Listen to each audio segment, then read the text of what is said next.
Je voudrais vous parler de la philosophie de la cyclicité. Et je prendrai pour exemple comment nous gérons le passage du jour à la nuit ou de l'été à l'hiver. Eh bien, nous évitons de trop grands contrastes. Par exemple, là, je suis en train de vous parler, il est tard, on est au milieu de la nuit, mais on a l'électricité, on a le feu. Donc, par ce biais-là, la rupture entre le jour et la nuit est amoindrie, est minimisée, est relativisée. Et ça vaut aussi pour la façon dont on s'habille.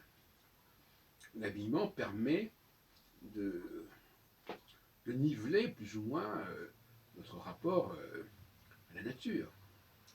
C'est-à-dire que finalement, notre mode de vie ne diffère pas fondamentalement d'une saison à l'autre. C'est-à-dire que, bien sûr, nous devons nous habiller différemment, mais nos activités, le rythme de nos activités n'est pas nécessairement considérablement atteint.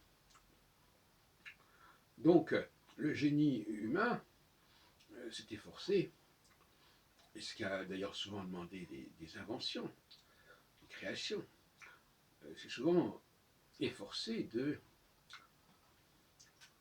disons, de faciliter la transition au sein d'un même cycle. Tant et si bien que, en effet, on ne voit pas trop passer le cycle jour et nuit, on ne voit pas trop passer le cycle des saisons. Bien entendu, on dort généralement la nuit.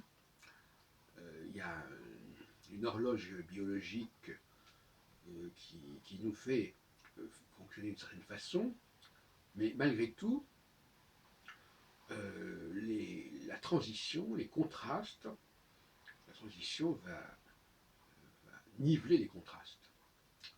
Et alors si on passe au niveau d'une autre cyclologie, celle de la cyclologie alpha-oméga, eh bien c'est la même chose, on peut éventuellement faire en sorte que le passage d'alpha-oméga ou d'oméga-alpha se fasse de façon relativement tranquille et sereine, et pas de manière brusque.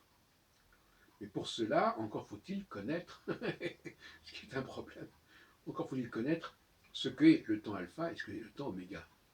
Alors, autant on connaît ce que c'est que le jour et la nuit, quelle est la différence dans notre rapport au monde, dans nos conditions de vie entre le jour et la nuit, entre telle et telle saison, autant aujourd'hui, en ce début 2018, la population de la Terre ne connaît absolument pas, n'a aucune connaissance, n'a aucune conscience des cycles cosmiques, si on peut dire, avec toutes les nuances que j'ai pu apporter dans mes travaux à ce sujet.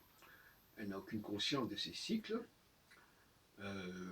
Peut-être que finalement on fait certaines choses empiriquement, on se rend compte de certaines choses empiriquement, mais ça n'est pas formalisé.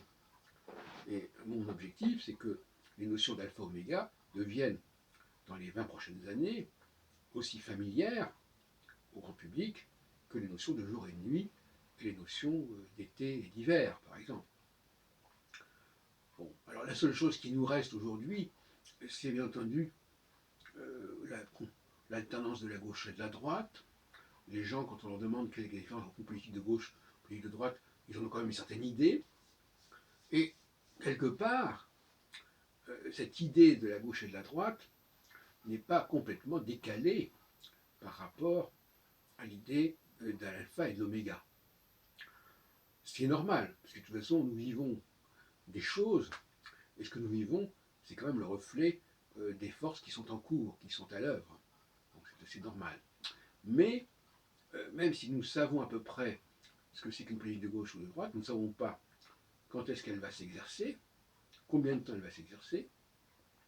C'est le timing qui manque. Nous avons des élections dont les résultats sont aléatoires. Et souvent, il y a des surprises. Au bout d'un certain temps, tel programme ne peut plus être appliqué, respecté. Et après, on met ça sur le compte de de la classe politique, alors qu'en réalité, c'est parce que cette classe politique ignore son nombre de cycles, et que ces cycles ne sont pas connus non plus du public. Et s'ils étaient connus, bien entendu, les choses se passeraient tout à fait autrement. Donc là, la France, par mon intermédiaire, dispose là d'un savoir-faire, elle pourrait en disposer plutôt, qui pourrait s'exporter et qui pourrait renouveler complètement les rouages politiques à l'œuvre et qui sont pratiqués à peu près quand même dans pas mal de pays. La France pourrait être un pays pilote dans ce domaine-là. Reste à savoir si elle le fera ou pas. Et si elle sera capable de conférer aux travaux de ces chercheurs, même certains chercheurs marginaux, le rôle et l'importance que cela mérite. Mais il ne faut pas non plus considérer que les choses sont aussi tranchées que cela. Il y a des passages qui se font et on peut anticiper sur ces passages et prendre des mesures pour que les effets de tel et tel changement ne soient pas trop sévères, trop cruels. Voilà.